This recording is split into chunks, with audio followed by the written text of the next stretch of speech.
was a significant time in my life because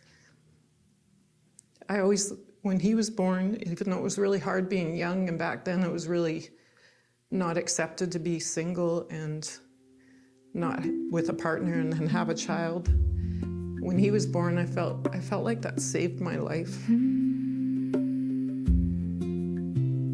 Because it gave you... Every step's an arrival.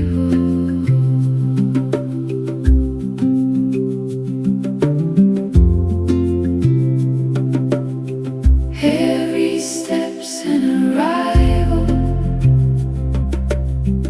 On the road we walk each day, through the loss and through the love, meaning finds a way. Every story holds a doorway.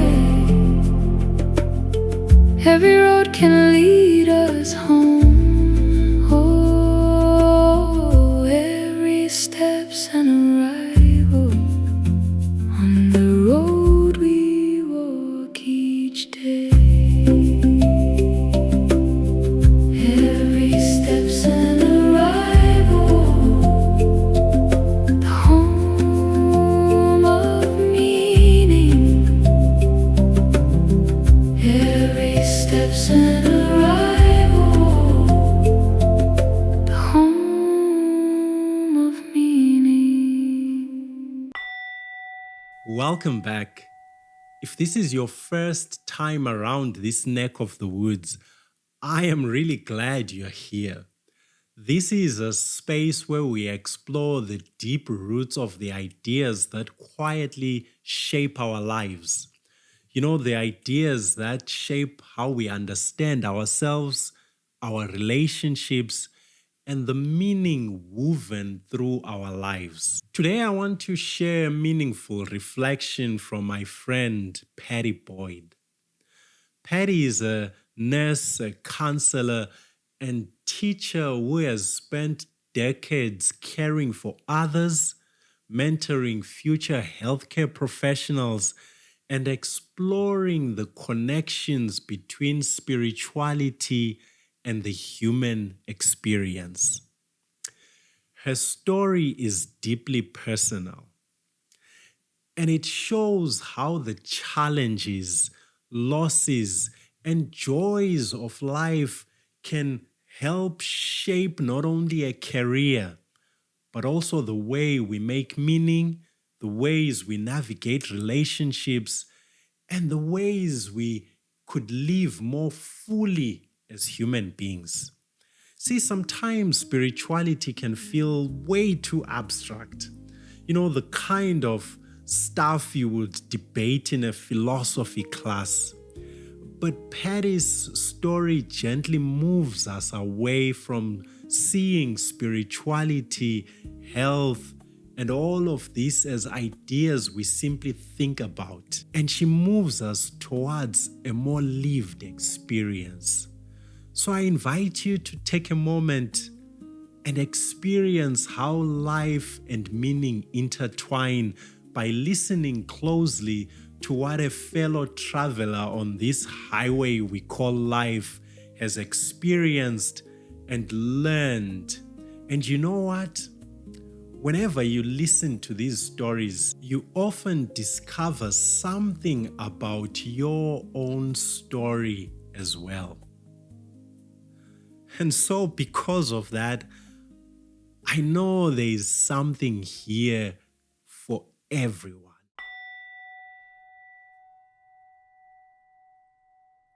My name is Patti Boyd, and I guess I'll just tell you a bit about myself. I've been a nurse for over, I guess it would be, I have to think about that, 28 years I've been nursing, and I took my master's in counseling and graduated in 2020, so I've had a counseling degree for 5 years now. I tell you that because those are the paths I took in my life for reasons from earlier in my life. So I'm going to go back a long way. I'm in my mid-50s now, so I'm going back into my childhood a bit here. So I was born into my family, and I'm the youngest of 5. I have 3 older brothers and 1 older sister. I've always gone to church growing up. I grew up in a Christian family. My immediate family and extended family on both sides were Christian. So learned at quite a young age about serving others and learning all about the Bible, that kind of thing. Some of my earliest experiences, I know all of us have gone through traumas in our life that have kind of shaped who we are as adults.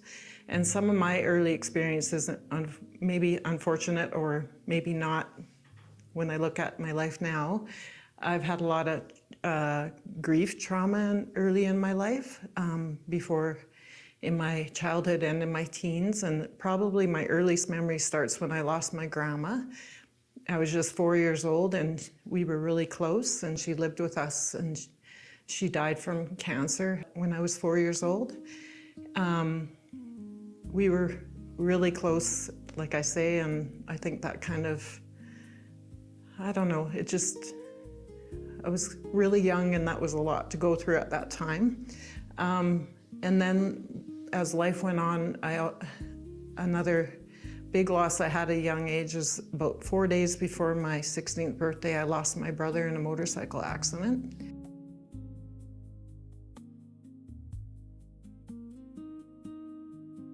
That really changed a lot of things inside for me, because after he died, it kind of was really hard time. As you can imagine, in your teen years, it's already hard, and it was hard going through something like that.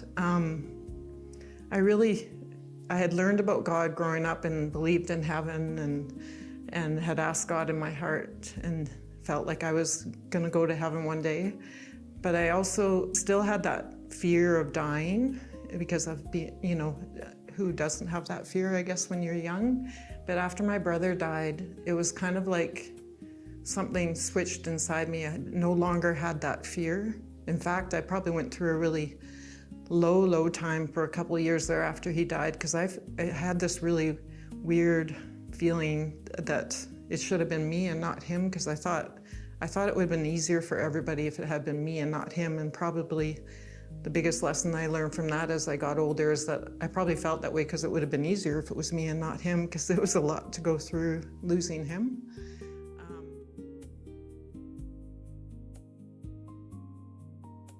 So I was really interested in becoming a nurse at a young age. I liked caring for others, but I think losing him really pushed me in that direction.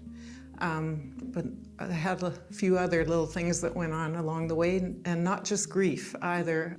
I graduated from high school, and then I kind of went into partying, that kind of thing, and I ended up, when I was about 19, I actually got pregnant, and I had my oldest son. And I was a single mom when I had him. I would have been about 21 when he was born.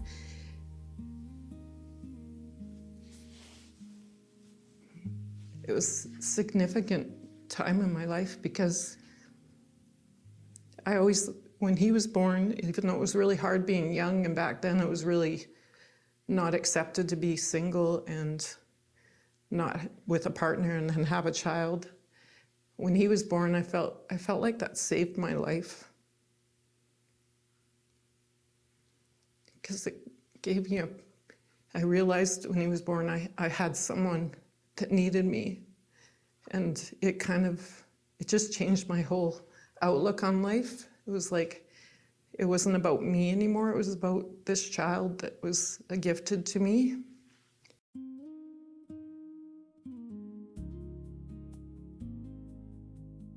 So I ended up meeting my ex-husband now, but we also had another son together, and so that was a blessing as well. And what was kind of neat about him when he was born, I was in nursing school when he was born during my second year, and I got to take him to class with me. So I didn't miss school, and I could still graduate with my class. And I went to nursing school at Trinity Western, which was a really neat experience, a Christian university, and I was in the first nursing class there. And so that was kind of neat, and that took me on into my career that I've had, like I said, over 28 years of many wonderful experiences. I'm kind of one of those people that have worked in multiple areas because I love to learn, and my latest area that I'm working at right now is at the local university here in Williams Lake, and I get the honor of teaching future nurses. So that's been I'm going on my 4th year doing that, and that's been a real blessing to be there and kind of help mold the future. I guess when I think of this, like when I think of spirituality and health, I talk a lot about that in the last few years in teaching and stuff, because we talk so much about holistic nursing and looking at the whole person, all parts of the person, and we always like to include spirituality because it's such a big part of a person. And my interest in mental health as well probably pulls in more of that as well. I will often share with students that, you may be caring for someone that's in the hospital or in community that's got some kind of an obvious physical illness that's, keeping them down, but they always have more to it than that. And it's always so important to build relationships with people, because you might be the one they decide to share with, because you bring that out of them, and you need to be ready to hold that safe space for these patients and clients. So that's a really important part of health and spirituality for me right now, is trying to teach these young people, these people going out in this career, on how important relationship is. And I guess when I look at my personal life too, I not only have my 2 sons, I now have 2 wonderful daughter-in-laws, and I have 3 grandchildren. So that's really special to me too, getting to watch them grow up and become whoever they're going to become.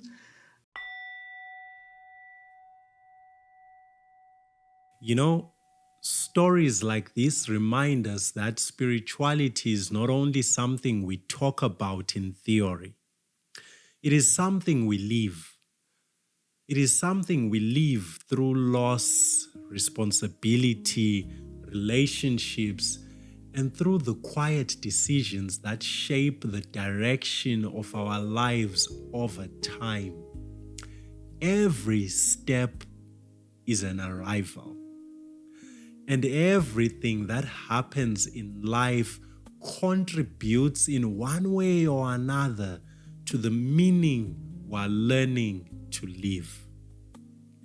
Patti's story reminds us that the ways we care, connect, and find meaning in life are deeply shaped by our experiences, our losses, and our relationships.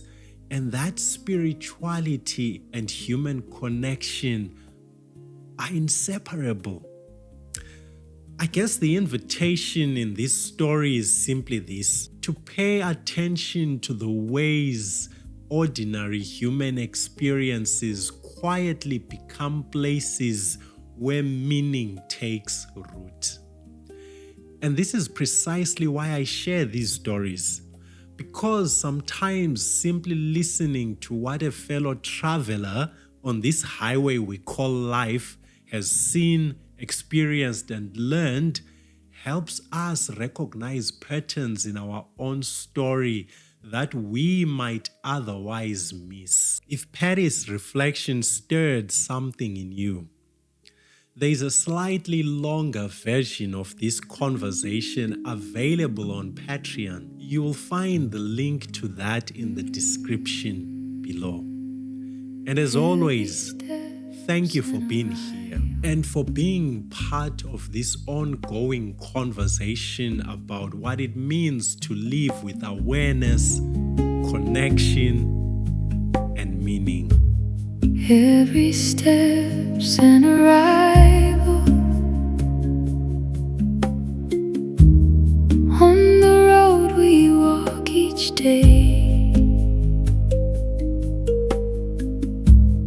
through the loss and through the love. Meaning finds a way. Every story holds a doorway. Every road can lead us home. Every step's an arrival on the road we walk each day. Every step's an